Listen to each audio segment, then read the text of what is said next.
Thousands of people are suddenly fleeing Illinois, and here's the first and simplest reason for that: high taxes. Look at that map again. It tells a different, much darker story. They're running from the water. Geographical data comes in handy, as over the last few decades, this state has quietly shifted its entire climate profile. Now it's becoming extremely wet. Annual precipitation just jumped by a massive 15%. We're not talking here about a light drizzle. Extreme rainfall, even brutal storms causing 2 inches increase of water in a matter of hours, spike by almost 40%. The people of Illinois are being accustomed to flash floods, as it's normal nowadays. Another factor which is mixing with severe weather is a 19th century concrete grid. Chicago is aging badly, and crumbling sewer systems can't handle this volume of water. The city was originally built on a swamp, and it all leads to turn this place into a swamp again. Hey, hit subscribe. Flash floods are often drowning entire neighborhoods, and local agriculture outside the city are devastated. People are losing basements and crops. Just a single urban flood in the summer of 2023 caused nearly $500 million in damages. Sounds dreadful, but on the other hand, the ultimate twist is happening at the same time. The ground is flooding, but the real estate market is growing like crazy. It's not about fancy, luxurious apartments in the city center.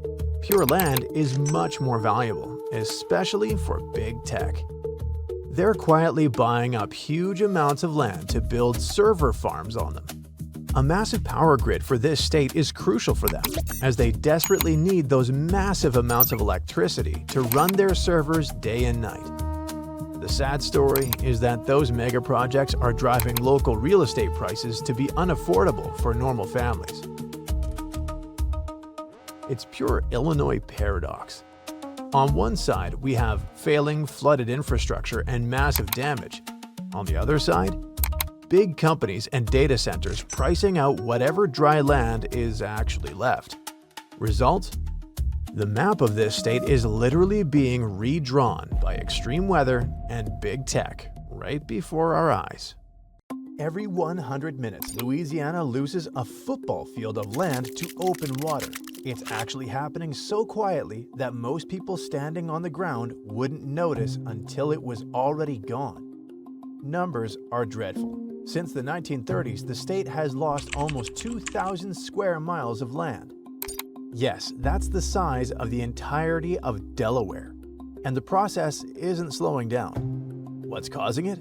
It isn't natural, but it comes from a decision made decades ago. The Mississippi River built Louisiana's delta over thousands of years by flooding the whole area regularly. The sediment left by the water was the land. Then the engineers built massive levees along the river to control flooding and protect communities. It worked. The flooding stopped. So did the sediment. As a result of that, the delta gets no new material, so the land keeps compacting and basically sinking. The Gulf keeps rising and there's nothing coming in to replace what's being washed off. Also, oil and gas drilling in the area aren't helping. The canals cutting through the marshes for decades are letting salt water into the freshwater wetlands. It kills the vegetation that holds the soil together in one piece. The land is also subsiding naturally, but faster than it should be. And then, hurricanes step in. Katrina alone simply erased hundreds of square miles within days. We can actually see the consequences. Insurance costs in Louisiana run 44% above the national average. Whole communities are relocating inland, not always voluntarily. By 2050, Louisiana is projected to lead the country in land lost to flooding. Of course, scientists are planning the restoration of this land. By controlling river diversions, they want to let the Mississippi do what it used to do naturally. Hey, hit subscribe. Some projects are underway. On the other hand, other ideas are trapped somewhere between funding gaps or the political arguments. You cannot simply reverse decades of starvation. It doesn't look dramatic from the ground. That is the most terrifying part. It happens in dead silence. But look at the satellite photos. Look at the maps. Something we built decades ago is systematically eating the edge of the country. We engineered our own disappearance. New York isn't the ultimate urban fortress anymore. What happens when the greatest city in the world becomes a place everyone is desperate to escape? Right now, this titan is bleeding its population faster than anywhere else in the US. No, it isn't just a temporary dip, but a slow, silent collapse of the entire region since 2016. You can literally feel the landscape changing while walking through the Big Apple. Skyscrapers built to handle enormous crowds are now sitting half empty. Iconic avenues and their legendary density is simply evaporating. Just take a look at the brutal numbers. Since the 2020 census alone, the state suffered a net wipeout of over 201,000 residents. Within just 5 years, more than 1 million people packed up and abandoned this territory. And it's not about a simple relocation to quiet suburbs. They are crossing borders, leaving the map of New York entirely. The Northeast Corridor is now being emptied as people are heading south. As a result, this massive concrete grid designed for over 8 million people is starting to buckle. Massive subway networks and vital city infrastructure suddenly have fewer people paying to maintain them. Prime commercial districts are slowly turning into concrete dead zones. When we compare the 11 biggest US cities, the core of New York City took the hardest hit, suffering a massive 3% drop. The reason for this is a toxic mix of extreme economics and broken geographical anchor. For decades, the city was trapped on islands and surrounded by water, which means there was no room to expand. This causes the cost of living to go crazy. New Yorkers are paying simply too much just for the privilege of being there. Technological development is another crucial factor. In the past, if you wanted to be part of the global economic machine, you physically had to be inside Manhattan. Nowadays, that invisible geographic tether is gone, as the remote work severed the chain. Researchers at Cornell University just modeled the future of this area, and it looks like a geographic nightmare. They're claiming that by 2050, the whole state could lose another 2 million citizens. People realized it's better to shift to the spacious landscapes of Texas or Florida, rather than pay crushing taxes to live in a concrete box. For centuries, it has been a symbol of wealth and power, but nowadays it's becoming the trap people need to escape from. As the map continues to bleed, we have to wonder, is the greatest city in the US already past the point of no return? A quiet state in the US is hiding a massive geographical anomaly, and it's time to expose it. Let's take a closer look at the US Pacific Northwest. If you think that Oregon is all about a peaceful, rainy paradise covered in vast green forests and towns by the coast, the map is lying to you. Drive just a few hours east from those rainy woods and the green suddenly vanishes. Oregon is an incredibly rare place on Earth as multiple destructive geological forces hit the exact same spot on the map. The answer to that lies deep underwater. A massive tectonic collision is taking place right under it. The ocean floor is literally shoving itself underneath the North American continent and creates enormous power. It pushes up the ground right through the middle of Oregon, forming the Cascade Mountains. They're basically a chain of hilly, explosive volcanoes. This natural wall also acts like a massive shield, trapping all the heavy ocean storms on the western side. Hey, hit subscribe. Dominoes are working. Dense rainforests can easily grow in those conditions. Another step? The second you cross the peaks of the Cascades, all the moisture vanishes, leaving the eastern part of Oregon as a completely dry region with high altitude. It's not over yet. All this eastern region lies on top of an ancient sea of frozen magma. Millions of years ago, the ground here was ripped and flooded with molten rock, burying the entire state. And we're not talking here about a regular volcano erupting. It was one of the most violent and massive volcanic events in Earth's history, known as the Columbia River Basalt Group eruptions. Earth's crust was torn open, with fissures even miles long. Lava didn't just flow, it looked like a colossal boiling fountain with an unstoppable tsunami of fire. This apocalyptic act literally paved the eastern half of the state in solid stone, locking it in a dead, dry state forever. That's why it now looks more like Mars, not America. Knowing all of this, when you look at Oregon, think of it like one of the unique places on Earth with almost impossible contrast happening in the same place, same time.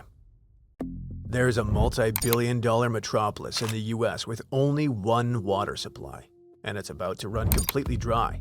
We're talking here about the mighty Las Vegas. Massive neon empire located just in the middle of Mojave Desert. And the desert issue is crucial to this story.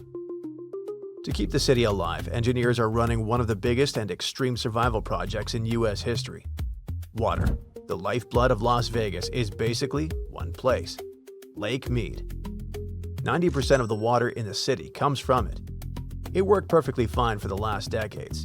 Two enormous underwater pipes pumped water straight from the lake to the city. But nowadays, it's becoming a geographical nightmare, as every water drop in Lake Mead comes from the Colorado River. And it starts dying. Hey, hit subscribe. Now the worst part. There are actually 7 different states depending on the same river regarding water supply. It's happening due to extreme droughts and overconsumption, and can be seen easily. Lake Mead's water level dropped so fast that white bathtub ring is carved into the canyon walls. If it reaches those pipes we mentioned before, pumps would become useless, and Las Vegas will face day zero. Every single tap in the city would run dry. Now, the third straw steps in. An absolute masterpiece of modern engineering. Scientists decided to fight the geology back and spent nearly 10 years and over $1 billion to drill a 3-mile-long tunnel. It goes straight through solid rock, deep beneath the lake bed. Actually, it's the absolute lowest point of Lake Mead. All of this guarantees that even if the lake practically turns into almost dust, Las Vegas will still have access to water. Of course, there's a twist that nobody wants to talk about. It's only an illusion of safety. There's no new source of water in the region. Colorado River and Lake Mead are still getting drier every year. So pumping those to the very last drop of water sounds like an extremely pricey temporary fix. And the conclusion isn't easy to accept. Even the best engineers won't be able to manufacture water out of nothing. So we better appreciate the water that surrounds us.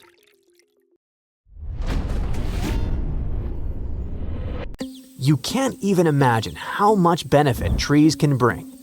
In the first half of the last century, America built a forest in the prairie states with the only scope to help countless people survive the Dust Bowl. That's what people called the devastating period of the 1930s, when the country faced extreme drought that destroyed farmers' fields. You've probably never heard of it, but America's forgotten green wall, made up of forests, saved an entire country from devastating problems. It all began in the 1930s. Severe droughts destroyed vast amounts of crops. Farmers were terrified. Powerful winds swept sand and dust across fertile fields, polluting and damaging the soil.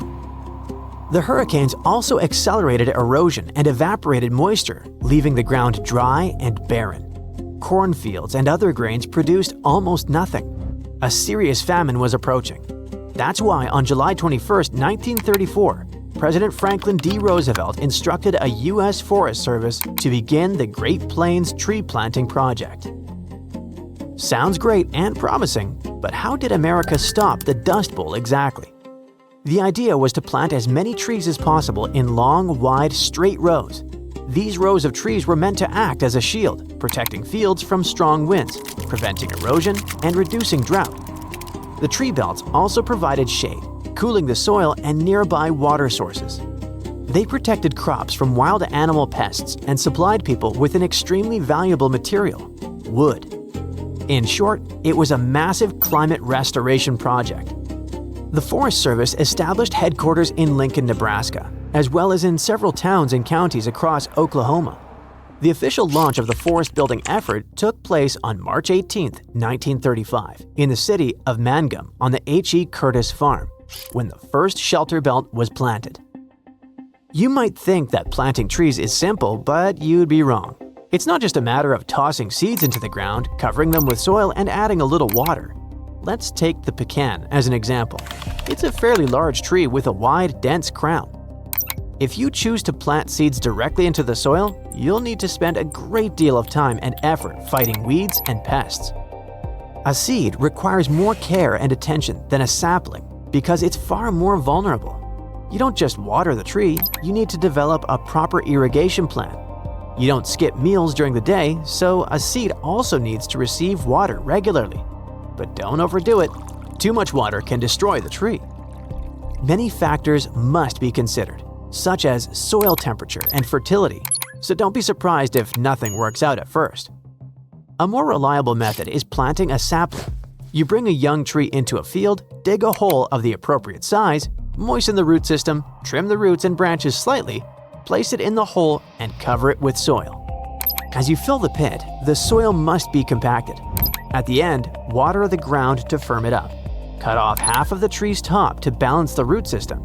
And by now, your head is probably spinning from all this information, but this is only the beginning of the work. As the tree grows, you need to paint the trunk white or wrap it with special protective covers to shield it from the sun and other damage. Don't forget about weeds and grass. They don't harm the tree directly, but they compete for the same moisture and nutrients the pecan tree needs. Then some insects and pests eat the tree and spread diseases. You have to choose special treatments to eliminate all these threats.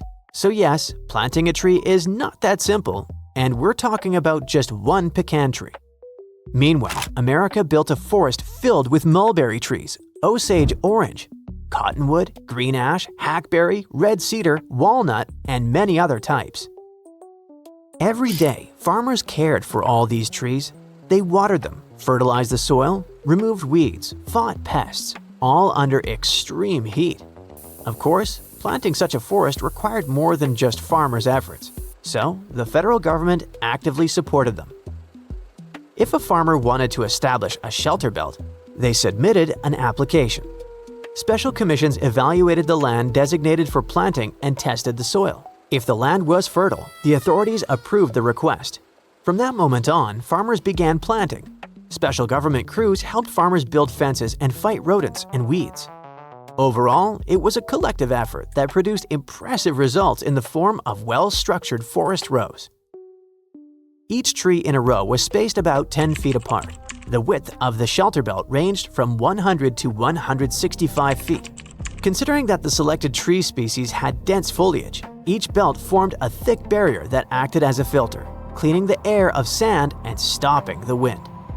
To improve the effectiveness of this filter, farmers planted tall trees in the central rows, shorter trees along the sides, and shrubs at the edges. The American Reforestation Project became so massive that by 1942, 220 million trees had been planted across 18,000 miles, stretching from North Dakota to Texas. Of course, not everything went perfectly. Some shelter belts were severely damaged and later removed by farmers. Many trees and shrubs suffered from intense droughts and locust infestations, and in some areas, farmers prepared the soil incorrectly. In 1936, tree survival rates were around 73%.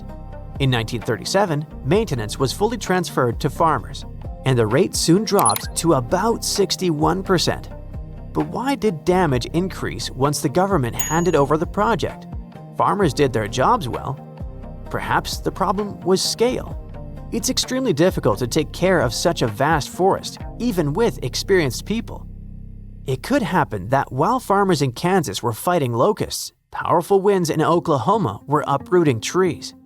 But was the man-made forest in America worth it? Yes, the forest helped to a certain extent, but overall, it didn't save fields from the Dust Bowl as effectively as people hoped. But those trees became homes for countless birds and animals. Some internet users claim that in the 1950s, people saw a lot of pheasants in this area. Even today, according to forums, these birds still live in the old forest belts. Nowadays, locals see many trees in the prairie states and probably assume they appeared naturally. Few people know that all of this is the result of the hard work of many farmers, and that the real reason why America built a forest was to save the country. It's important to remember that. Today, the country is not threatened by drought or massive crop destruction as far as we know. Famine is not expected either. But why is it still important to preserve these shelter belts? Yes, they are vital for nature and support many animal species, but beyond that, they have very practical benefits for people. They protect the topsoil from strong winds. In winter, they keep roads from being buried under snow. Think about how blizzards can completely cover highways with thick, white drifts. Rows of trees significantly reduce snow accumulation. Farmers also plant tree belts between their farms and nearby roads. This creates a natural shield that protects animals and plants from dust, exhaust fumes, and traffic noise. So you can create such a shelter belt too. No, seriously. Many people dream of having their own garden or a single small tree. But what about an entire forest? Imagine how rewarding it would be to walk through it many years after planting. The farmers who created this massive shelter belt were surely happy about all the work they had done. You may be curious what's happening to the Great Plains shelter belt today. Does it still exist? By 2010, the condition of many shelter belts had declined. Dense planting, aging trees, and the spread of other species competing for moisture and nutrients have all weakened these shelter belts. People have almost forgotten the American Reforestation Project. Fortunately, during those same years, the government allocated funding to maintain these forests in Kansas, North Dakota, South Dakota, and Nebraska. So there still may be a chance for them. Scientists just found out that the Earth's crust beneath the Marmara Sea is sending seismic signals that look exactly like the kind that show up before a major earthquake. An earthquake that can shake entire coastlines and send waves racing toward crowded cities. For years, scientists focused on visible ruptures on land because they could measure and map them easily. But now, they made a detailed map of a huge fault system under the seafloor. The Mediterranean already sits at a dangerous crossroads where massive tectonic plates meet. Those plates push, scrape, and stretch against each other, and that constant motion creates massive stress. The crust there grows thinner over time, and thinner crust means it can't absorb stress easily. Stress builds, pressure mounts, and the signals coming from below show that parts of this fault system have started to move in unusual ways. The new map shows that future large earthquakes may begin at the boundaries where weaker and stronger sections of the crust meet, or along edges of highly resistive zones. They even pinpointed one of the most likely locations, beneath the Marmara Sea. What makes this discovery so intense is the scale. The faults in the seabed form long corridors where energy can accumulate for decades or centuries. Scientists warn that this setup is the kind that can produce a super earthquake, a massive seismic event capable of shaking large coastal cities and possibly generating tsunamis. A tsunami forms when the seafloor shifts vertically and displaces huge amounts of water, so it looks really plausible in this setting. The water it sets free radiates outward in powerful waves that can cross entire seas. The Mediterranean holds dozens of densely populated shorelines, so it could affect millions of lives. Speaking of that, let's zoom in on Istanbul, Turkey's largest and most populous city. The massive fault line sitting right under it doesn't act the way scientists thought it did. For years, experts looked at the main Marmara Fault, a branch of the North Anatolian Fault running beneath the Sea of Marmara, and worried it might rip in one single monstrous rupture. That kind of break could unleash a megaquake in the high 7s or beyond. But when scientists ran detailed computer simulations covering more than 10,000 years of earthquake cycles, they saw something different. The fault doesn't behave like one giant zipper waiting to unzip all at once. It behaves more like a row of connected tiles that break in sections. And the reason comes down to what's happening miles below the seafloor. It's called rheology. Simply put, how materials deform under stress, how rocks bend, stretch, or snap when you squeeze them hard enough. Under the central sea of Marmara, giant piles of compacted mud, sand, and debris sit on top of warmer crust. In those upper layers, the sediment usually deforms slowly and steadily, especially at shallow depths where pressure and heat interact in specific ways. Deeper down, higher temperatures weaken the rocks. Warm rock flows more easily than cold rock. That heat acts like a built-in brake system that limits how far a rupture can tear through the crust. When researchers built a 3D earthquake cycle model, they fed in real heat flow measurements, rock friction data, and structural details, and replayed thousands of years of seismic activity. When they included both sediment thickness and temperature differences, the model finally matched history, including the powerful quakes of 1766 and 1912. And none of the simulated events exceeded magnitude 7.3. That level of shaking can collapse buildings, fracture infrastructure, and cause landslides. But it differs from the nightmare scenario of one continuous coast-to-coast rupture. Instead, different sections behave in different ways. The western segments produce more regular earthquakes, including magnitude 7.2 events roughly every 150 years. The eastern sections generate smaller double quakes, back-to-back events between magnitude 6.2 and 6.8 about every century, and a magnitude 7.0 roughly every 500 years. Parts of the fault don't snap at all, but creep. Scientists call it shallow creep, which just means the fault slowly slides without producing a major quake. It releases tension quietly, like letting air out of a balloon instead of popping it. GPS measurements and clusters of repeating small quakes over the past 20 years confirm that slow slip near the central basin. So what does this mean for Istanbul, a city of over 15 million people sitting practically on top of this system? A magnitude 7 or 7.3 quake close to the city could still rock neighborhoods, especially if two strong events strike in quick succession. Infrastructure, older buildings, and densely packed districts are at the highest risk. The fault hasn't produced a major rupture in this section since 1894, which means there's more than 130 years of accumulated strain. The simulations show major events could strike in the coming decades. Then there's Santorini, where more than 28,000 earthquakes happened in just a few months in early 2025. Most of the quakes stayed small, but some reached magnitude 5, strong enough to fracture walls, rattle nerves, and push authorities to close schools and evacuate parts of the island. And this wasn't just tectonic plates grinding like they usually do. This swarm moved. The epicenters shifted gradually northeast toward the Colombo submarine volcano about 5 miles offshore. That migration told scientists magma was on the move. Researchers calculated that roughly 80 billion gallons of it, enough to fill about 120,000 Olympic swimming pools, surged upward from depths around 11 miles beneath the surface. It climbed fast, then stalled about 2 to 2.5 miles below the seafloor. And all this was going on along the Hellenic Arc, one of Europe's most active subduction zones, where the African plate dives beneath the Eurasian region.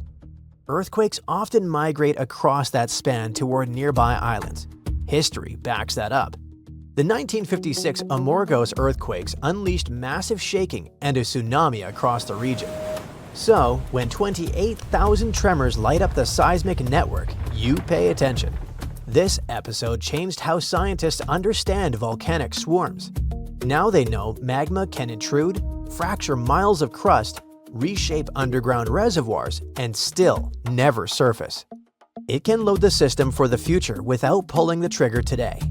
And that matters because when magma moves like this, it changes stress fields underground and how future quakes might breed. The good news is that scientists now have really cool monitoring tools that feed real-time seismic feeds. underwater pressure sensors and repeated gas measurements near volcanic vents into integrated hazard models. If magma starts accelerating upward again, researchers will see it and will take action. And there's another bold new idea in earthquake and tsunami warning: using undersea internet cables for this purpose. Nearly 1 million miles of those fiber optic lines on the seabed were designed to carry data, but scientists discovered that they can also detect tiny changes in light signals caused by seismic vibrations. In simple terms, when the ground shakes, the cable feels it. And this could be incredibly useful because forecasting earthquakes, even on land, is tricky. In the ocean, it has felt almost impossible as you can't scatter thousands of sensors across the seafloor easily. But those cables already sit there, stretching across deep trenches and continental shelves. If researchers use them as sensors, they can monitor tectonic movement in real time across huge areas.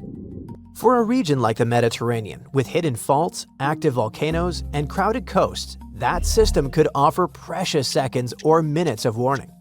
Seconds sound small, but early alerts let trains stop, gas lines shut down, and people move away from immediate danger. The fiber optic cable used for Seafloor Project, or FOCUS in the short version, didn't warn anyone about real disasters yet, but it had 2 false alarms. It reacted to a submarine landslide and weight bags that pushed the cables down. It proves the system works and could be life-saving in case of real danger, especially in vulnerable regions such as the Mediterranean. It shaped civilizations for thousands of years, and now science reveals it still shapes itself. They can't stop tectonic plates or cool magma chambers, but they can understand patterns, reduce vulnerability, and design cities smarter.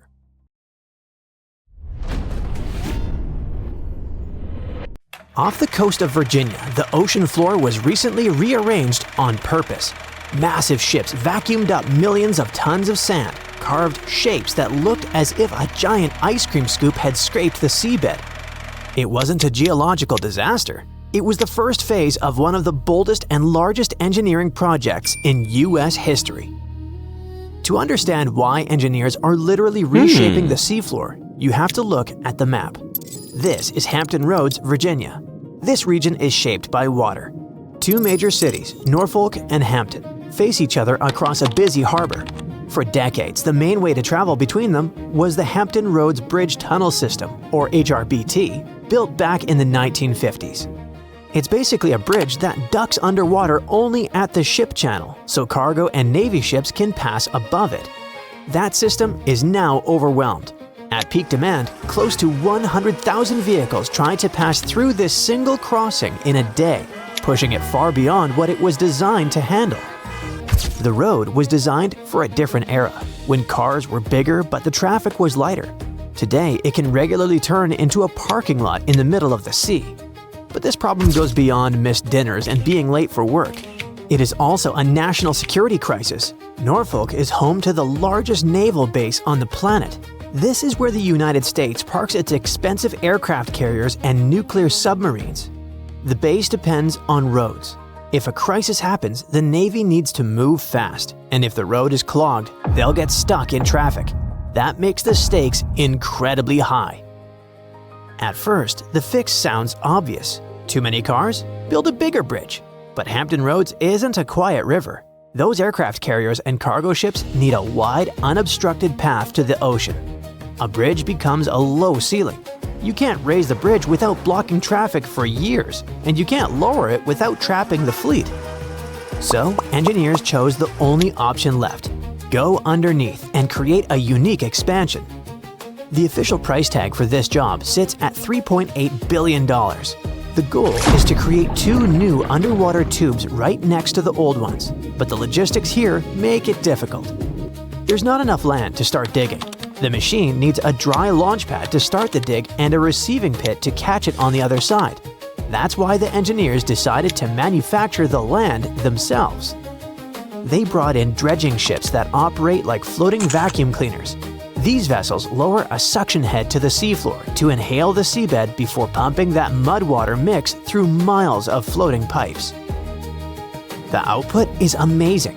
The pipes shoot the mix up in high arcs that look like a cool, messy rainbow before it builds up on the surface.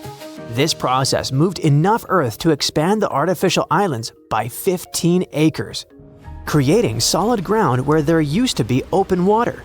However, this was not just a simple vacuum job. This harbor has been a naval hub for centuries. The seabed is a graveyard of lost history. Dredging crews had to watch out for unexploded stuff hiding in the mud. We're talking about discarded explosives from centuries ago. Sucking something like that into a high-pressure pipe is a quick way to ruin the schedule. Once that new land was solid enough to stand on, the construction team needed a mechanical beast capable of eating through it. That's why they brought in a huge worm-like machine called Mary. Mary is way more than just a supergiant drill. She is a factory on wheels that stretches longer than a football field and weighs over 9 million pounds, roughly the weight of stacking 9 fully loaded jumbo jets on top of each other. At the front of the machine sits a massive cutter head, 46 feet wide, covered in steel teeth that spin to chew through the soil while the rest of the machine builds the tunnel behind it. Building a machine this large costs $70 million, and she had to be shipped from Germany in pieces just to reach the job site. But the coolest part of this machine isn't the steel, it's the human element inside it. Those cutting teeth don't last forever. Grinding through wet sand and silt wears them down, and eventually someone has to go in and change them. You can't just crack open a hatch down there. You're deep under the harbor with tons of water and mud pressing in from every direction. Instead, crews work inside sealed, pressurized sections of the machine. Many of the tools can be reached from inside the TBM itself, but it's still tight, loud, and unforgiving. Every move has to be planned. Systems have to stay carefully controlled. The work is slow, deliberate, and tightly monitored because mistakes here are expensive and dangerous. Digging with Mary was a dangerous balancing act. The ground under the harbor isn't solid rock. It's soft, wet silt that behaves like toothpaste. This created a constant nightmare for the pilots driving the machine. If Mary pushed forward too fast, she would over-excavate, meaning she would suck in too much dirt. This creates a void underground that travels up to the surface. On land, that makes a pothole. In the ocean, it creates a massive sinkhole that could swallow the water above and flood the tunnel. But if she moved too slowly, the sheer weight of the Atlantic Ocean would crush the tunnel face inward. To stop the ocean from winning, Mary used a pressurized slurry shield to push back against the mud, keeping the tunnel face stable while her cutters chewed forward. As she advanced, robotic arms installed concrete rings behind her, turning a hole in the mud into a rigid, waterproof tube in seconds. Steering her was another headache. Mary had no windshield. The pilots were driving blind through the dark. They had to rely on lasers and computers to navigate a strict curve deep underground. They had to hit a tiny target miles away. If they drifted off course by even a few inches, the tunnel wouldn't connect, and the project would be a failure. Mary launched in 2023, and despite all the challenges, after 29 months, she made her final breakthrough in September 2025. While it feels like the finish line, it's really the end of just one phase. Boring the tunnel creates the hollow space, but crews still have to build the tunnel's nervous system. They are currently installing the roadway, power, and lighting. But the most critical piece of tech is invisible to most drivers. It's the ventilation. The biggest danger in an underwater tunnel isn't a leak, it's fire. If a car catches fire deep underground, the smoke has nowhere to go. To solve this, engineers are installing massive jet fans that look like aircraft engines strapped to the ceiling. In an emergency, these fans spin up to hurricane speeds to suck the smoke out and push fresh air in, keeping the escape routes clear. It takes all this complex tech to make an underwater tube feel like a normal drive rather than a survival mission. But the transformation isn't just happening underwater. Above the surface, crews are rebuilding miles of highway to connect the new tubes to the rest of the world. When the sand settles and the ribbon is finally cut, the landscape of Virginia will look deceptively similar. The water will still be there, the ships will still sail, but underneath the surface, the dynamic of the region will have fundamentally shifted. For the commuter, it means getting out of the traffic jam. For the Pentagon, it means the assurance that the Atlantic Fleet is never boxed in. But for the engineers, this project is a testament to something bigger. It's proof that not only we can build structures over obstacles, but we can also successfully transform the Earth to fit our needs. Engineers moved islands, vacuumed the seafloor, and bored through miles of unstable slime to create a path where nature never intended one to be. It's a fight against geology and a massive investment in national security. But in Hampton Roads, where the ocean meets the asphalt, it proves that the map is only permanent until it's time for another redraw. A leftover chunk of an ancient tectonic plate is on the move beneath North America, right under the southern part of the Cascadia subduction zone. This isn't some harmless debris. It's a real slab of Earth that never fully disappeared. And because it's still sliding around down there, it could be adding a whole new layer of stress to a region that already has a reputation for massive earthquakes.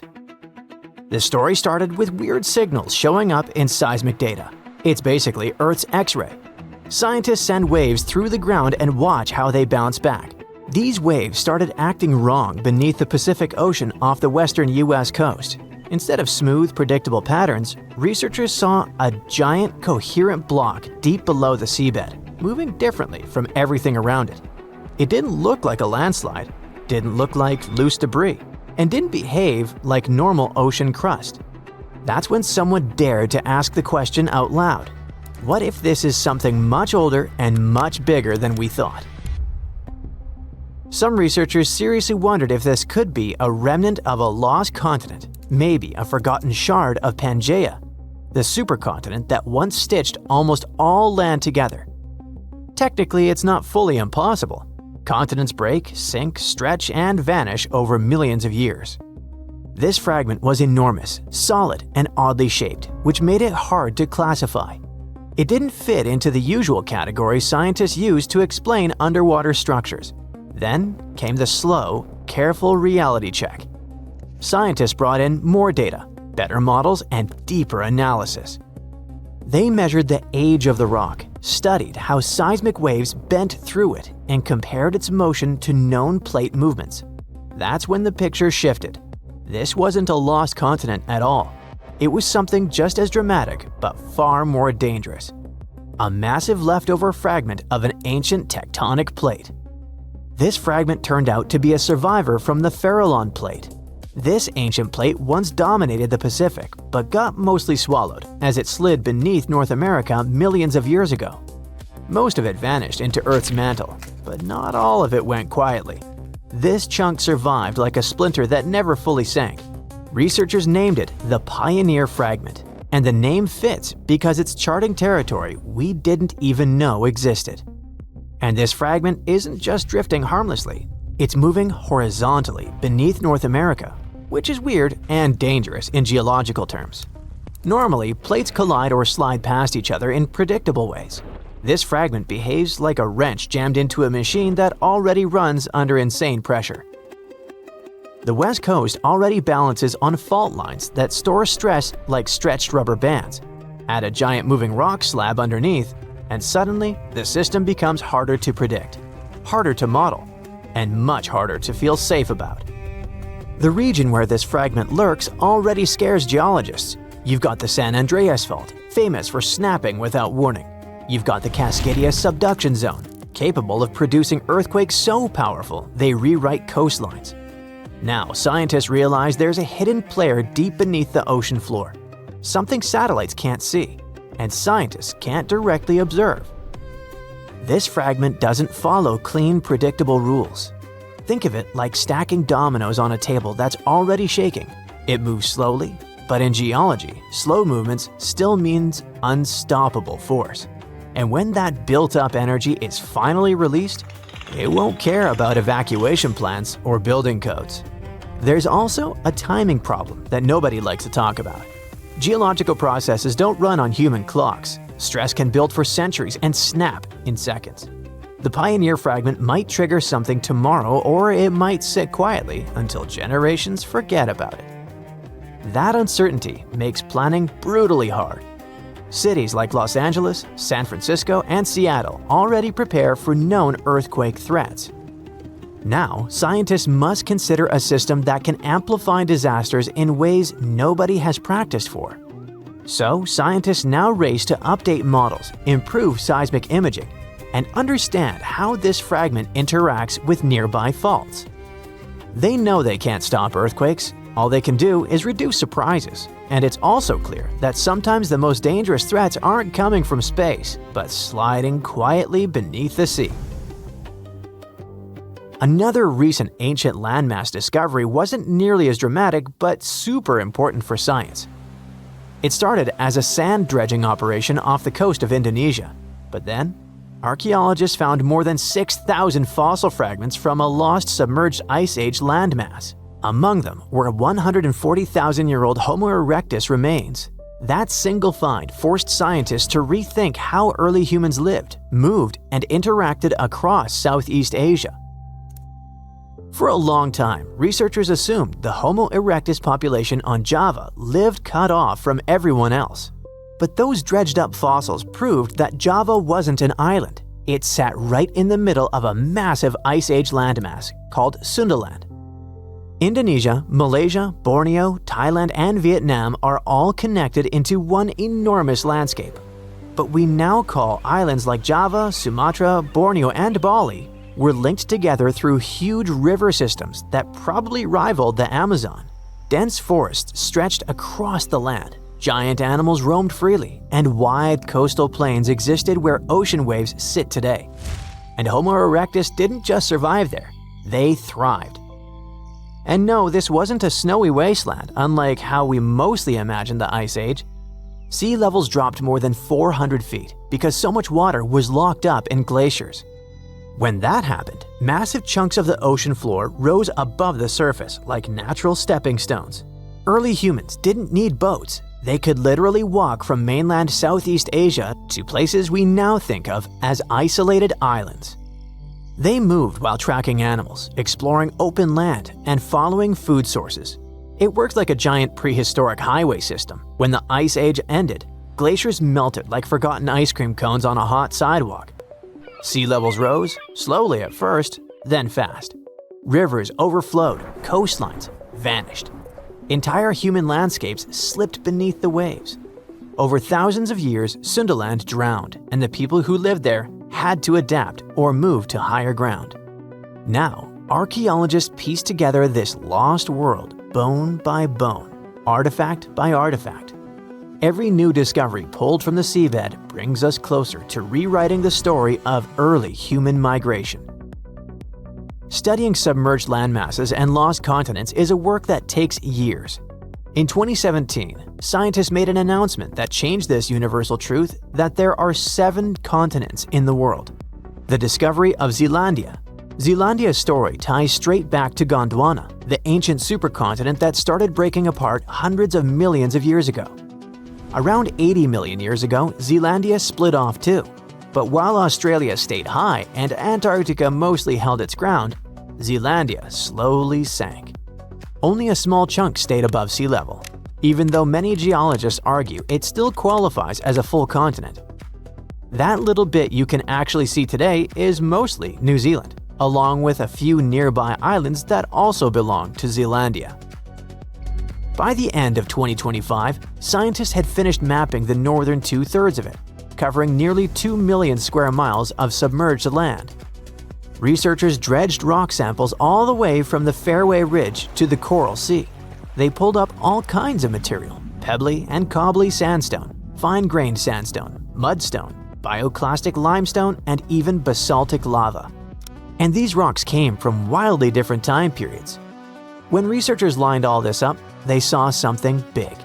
The internal stretching from both Zealandia and West Antarctica caused the crust to thin and crack in a way similar to subduction. That cracking let ocean water rush in and helped form the Tasman Sea. A few million years later, Antarctica continued pulling away, stretching Zealandia's crust even more until it thinned so much that sinking became inevitable. This directly challenges the older idea that Zealandia broke apart mainly through sideways strike-slip motion. The team also thinks the direction of that stretching shifted by as much as 65 degrees, which likely helped the continental crust thin out way more than expected.